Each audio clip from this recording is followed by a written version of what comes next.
Ubunifu ni kufanya kitu katika namna ambayo haijazoeleka. Okay. Ya kwamba tumeshazoea labda chakula kinaliwa hivi. Lakini wewe ukaja na namna mpya kabisa ambayo hatujawahi kuiona ya kula chakula. Obviously tutatemu iko kitu kama ubunifu. So ni kuja na kitu ambacho hakijazoeleka sana au kitu kipya. That's ubunifu kwa. Yani kinakuja kitu fulani hivi kina material mapya. Fulani hivi ambacho tofauti na yale ya zamani ambayo tumeyazoea. Okay, na vipi kuhusu kujitegemea? Kujitegemea simply ni kama inajieleza. Kuwa na uwezo wa kufanya mambo yako mwenyewe bila kutegemea kitu kutoka kwa mtu fulani. Oho. Yeah.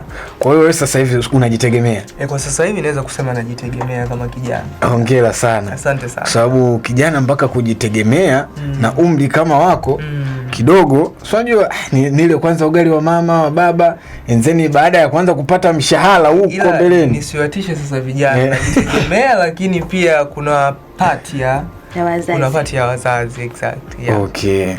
Lakini pia kwa sasa umesema unajitegemea. Yeah. Haya, fedha ina nafasi gani kwako? Fedha ina nafasi kubwa sana kwangu kama kijana. Kwanza kabisa kujikimu mimi kama kijana. Ndiyo. Tunatafuta fedha tuwe na uhuru. Nataka kwenda sehemu fulani, nimeenda nataka kununua kitu fulani, nimenunua. Kwa hiyo fedha ina nafasi kubwa sana kwangu kama kijana. Yeah. Ndiyo. Je, pia ni chanzo gani cha kipato unachokifikiria kuanzisha sasa hivi kupitia fedha yako unaopata?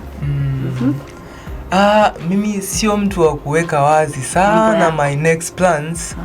Lakini naangalia ni kitu gani ambacho kinaleta changamoto kwenye jamii ambacho mimi nikifuata nikawa mbunifu naweza nikakibadilisha kikawa sasa njia ya kuniingizia fedha. So tupo kwenye project fulani ambayo tunaifanyia kazi.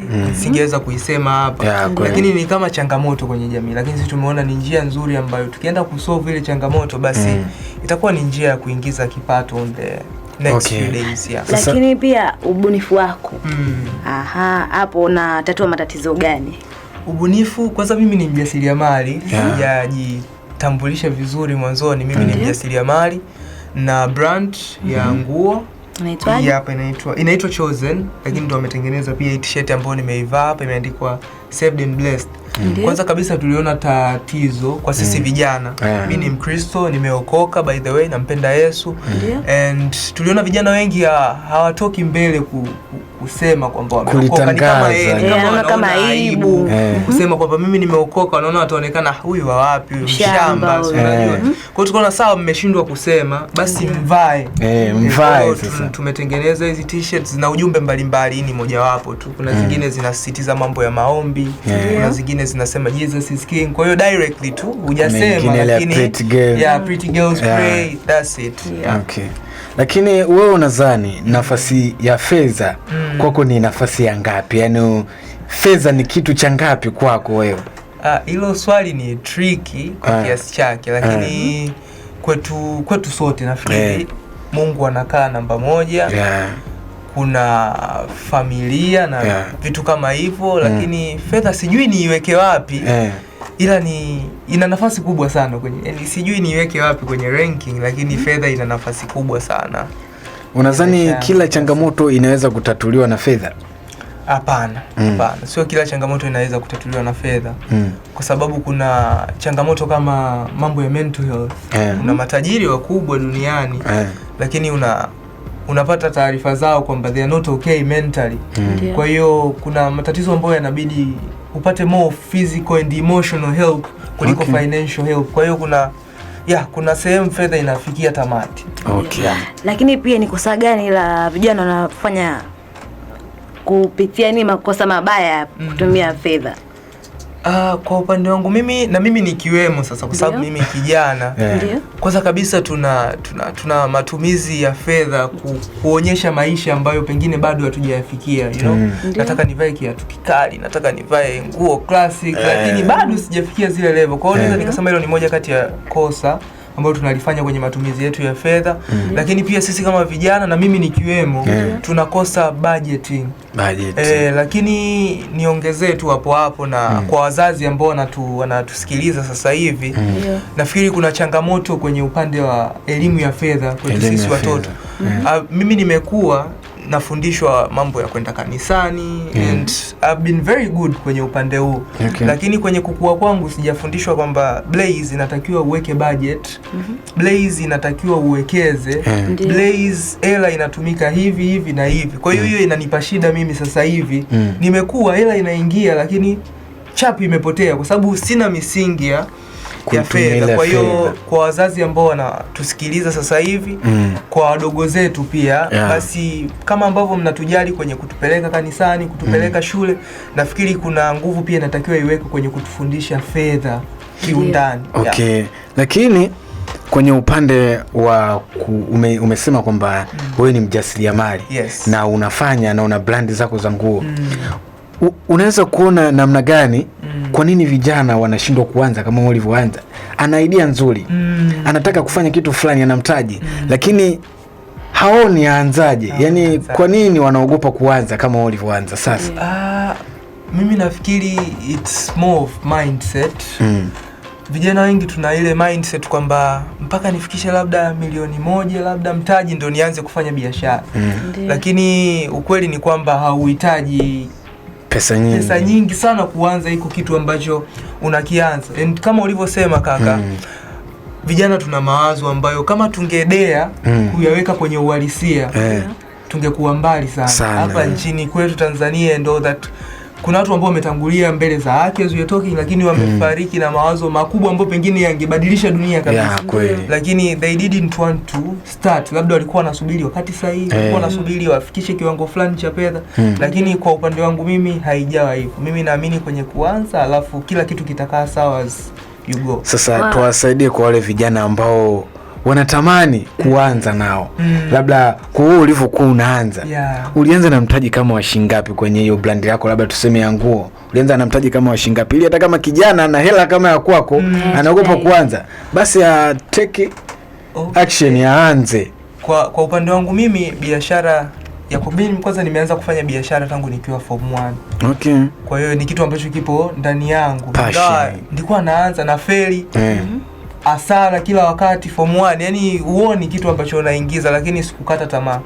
Na biashara yangu ile sasa nikaingia kwenye uwinga wanasema. Kama form 5 hivi. Kitu pekee ambacho nilihitaji ilikuwa ni logo. Kwa hiyo nilitumia kama 20,000 tu, nikamcheki rafiki yangu, bro, na idea fulani, naomba nitengenezee logo alafu mengine niachie mimi. Kwa hiyo nikapata logo yangu, nikaa nachukua tu picha za jezi naweka mtandaoni. Nikipata order nakimbia Kariakoo. Kwa hiyo ilinihitaji tu 20,000 kuanza biashara yangu ya kwanza. And as we are talking right now, tuna duka lipo Lufungila pale ambazo utapata t-shirts, lakini ni matokeo ya kuanza. Kwa hiyo wewe 20,000 ya logo ndo kama ulioanza naye. Kwa hiyo baada ya kupata logo, ulivyoiweka ukaanza kuposti nguo. Sina hata mtaji, sina nini, nikaanza kupost kwamba mtu akiona apende anachomoka inaenda Kariakoo and kijana chukua hicho. Anza na ulichonacho. Kwa sasa maono yako ya fedha sasa hivi yapoje? Maono yangu ya fedha, ukisema maono tunamaanisha nini labda? Yani maendeleo yako ya fedha uko napoenda. Unapojiona mbele. Kwa miaka ijayo tunaambiwa tujiwazie mema. Najiona sehemu pakubwa tu, nikiwa vizuri kifedha, lakini pia natamani nisaidie jamii yangu pia kupitia fedha ambazo Mungu atanibariki. So najiona sehemu kwenye upande wa fedha. Sasa uenda kwenye fedha kama hizo, unazisimamiaje mpaka zikafika kwenye kile kiwango ambacho unaweza kusaidia na wengine? Sasa hapo kama nilivyosema, mimi ni mwanga pia wa changamoto ya kutokuwa na elimu ya fedha. Kwa hiyo bado najifunza, sitaki kusema nimekuwa perfect sana, bado najifunza jinsi ya kumanage fedha zangu. Nimepata hela fulani, natakiwa nikanunue hisa. Najua kabisa umuhimu wa kununua hisa, lakini sinunui, kwa sababu sijajengewa hiyo kacha tangu huku chini. Yani nishazoea hela ikiingia nikatumia moja kwa moja, hela imeingia moja, kumbe kuna namna sasa. Kwa I'm still learning ili kufikia sasa kwenye hayo malengo yangu ya kifedha. Bado ni mwanafunzi. Najifunza. Sasa kijana nampenda Yesu, kwa hiyo siri yangu ya kwanza kabisa ni Yesu. Ndio. Tangu nimempa maisha yangu Yesu, tangu nimeanza kuchagua kuishi utakatifu, nimeona maisha yangu yakibadilika. Kwa hiyo kama unatamani, kama alivyosema dada, kuwa kama Blaze, of which huwezi kuwa kama mimi, lakini pengine na kuinspire kwenye eneo fulani, kwanza kabisa set your relationship with God. Tengeneza mahusiano yako na Mungu. Lakini pia kitu kingine ni consistency. Kama umeamua kufanya kitu fulani, hebu ingia moja kwa moja, usiende kujaribu fuata mkumbo. Yani usifuate, kama umeamua kuingia kwenye kitu fulani, as my sister said, usifuate mkumbo. Ingia alafu fanya kweli. Right? Kitu kingine is hard working. Hard working. Sio unamuomba tu afu ufanye kazi, unamuomba Mungu ufanye kazi. Inabidi ufanye kazi. Kitu kingine ni sacrifice. Mtu yoyote ambaye unamuona amefanikiwa duniani amejitoa sadaka. Yani kuna kitu amekitoa kwenye maisha yake, kwamba amekataa ukawaida and all that. Kwa hiyo lazima ukubali kwamba bwana, I'm all in. This time mimi nataka maisha ya namna fulani. Kwa hiyo kuna vitu lazima uvipunguze ndio kuvitoa sadaka. Mimi nimetoa sadaka kwenda club, nimetoa sadaka kwenda still marriage na semaga mwenyewe. Nimetoa ni sadaka ambayo nimetoa kwa sababu najua kuachieve ukuu lazima kuna vitu ni viweke pembeni, lazima viwe stable, vistoke. Kweli. Lakini pia watu wanaweza kusema kwamba labda kusacrifice inaweza kuwa kama fedha tu, muda tu, lakini wewe mwenyewe unaweza kujisacrifice. Baada ya kulala labda saa 6 unalala saa 9, au baada ya kuscroll tu Instagram na TikTok, tafuta, ingia YouTube, jifunze jinsi ya kuongea, jifunze jinsi ya kutembea. Unajua kuna vitu vidogo vidogo lakini vinakubuild. Jifunze namna ya communicate. Mwisho wa siku hautobaki kuwa kawaida. Bana isee, kwa watu ambao wamekusikiliza leo, kwa sababu kipindi nimeipost ile posta, watu wengi waliniuliza tunatamanigi sana kumsikia huyo kijana. Na kuna watu wengine wananiambia huyo mimi mkaka nampenda sana, vitu anavyoongea, anavyotamka, anavyovifanya ni kama role model wangu. Kwa na mimi wamesikia, wakitaka kuwa the way wewe ulivyo, sio tu kama wewe, yani zile performance ulivyo, basi wamesha kusikia. Lakini kitu ambacho hapo nataka utusaidie pia, najua vijana wana rasilimali nyingi lakini hawajui ni zipi na watumie vipi. Labda kwa wewe experience yako ulivyoishi mtaani, umeona vijana wana rasilimali zipi na ambazo wakashindwa kuzitumia? Ni kijana na rasilimali lakini akashindwa kuitumia. Kwanza kabisa rasilimali kubwa sana ambayo tumependelewa kama kizazi hiki sasa hivi Gen Z ni simu zetu.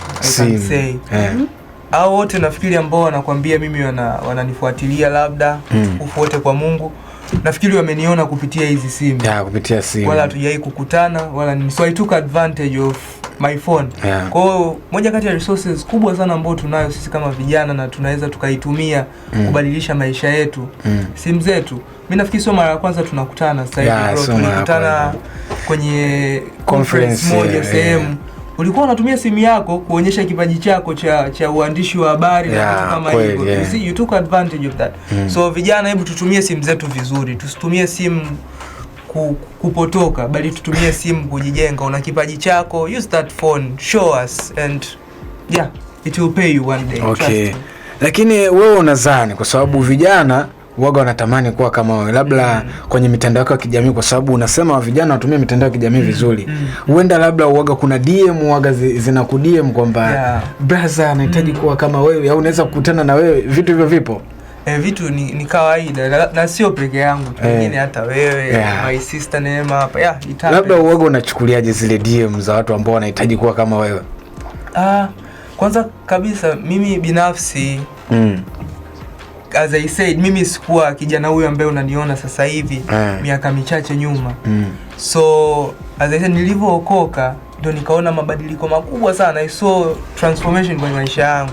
So zinapokuja hizi Blaze, unafanya vizuri, labda ongera, unataka, mimi najua bwana sio mimi. Kwa hiyo mwisho wa siku narudisha utukufu wote kwa Mungu. Na kama kuna vitu si appreciate sana, basi ni hizi sifa hizi ambazo napewa, kwa sababu I know nilipotoka, najua mimi sio chochote, sio lolote. Unajua hivi ni vitu vya mpito sana, najua kwa sababu kama kuna wakati sikuwa hivyo, basi kumbe sio kitu cha ajabu. Sio kitu cha ajabu. Ni mabadiliko tu ambayo Mungu anayatengeneza. Okay. Exactly. Lakini pia tumeongelea swala la ubunifu. Kwa sababu vijana wengi wanatamani kuwa ubunifu. Sasa namna gani kijana anaweza kubadilisha yani ubunifu, ile idea kwenda kwa kipato? Ile ubunifu wake sasa kupeleka kwenye kipato. Okay. Kwanza kwenye ubunifu hapo naomba tukazie.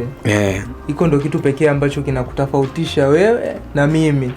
Unajua there is a lot of radios, there is a lot of labda vijana kama Blaze ambao wana motivate watu, lakini kile ambacho kinanitofautisha Boresha na labda East Africa, yani huo ndo ubunifu. Kwa hiyo ubunifu ni kitu cha muhimu sana. Kwenye kitu chochote ambacho unakifanya hakikisha unakuwa mbunifu. Ndio. That's the first thing. Kurudi kwenye swali lako, umesema ubunifu kuupeleka kwenye kipato, yani idea kuipeleka kwenye kipato. Hapo I would just say start. Kama una ubunifu kwamba labda unajua kuchora, kuna kitu umekidesign, kuna idea unayo, huo ni ubunifu tayari. Kuleta kwenye reality manake hapo njia ni kuanza. Tuonyeshe huo ubunifu, unacho tutakulipa. That's it. Kuna watu wale wamekana vitu vikubwa sana, lakini ni kwa sababu tu hatujaviona, kwa hiyo tunashindwa kuappreciate, tunashindwa kuwapa hela watupe ubunifu wao. So just start. That's the only thing.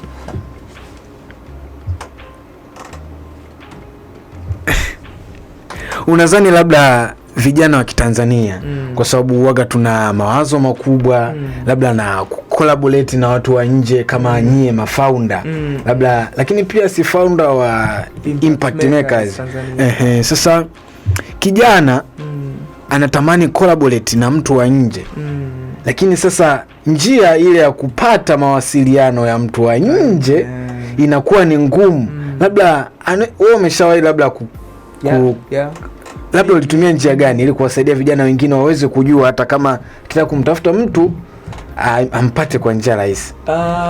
Ukweli ni kwamba watu wanapatikana, lakini kama nilivyosema pale mwanzoni kwamba kuna issue ya communication skills.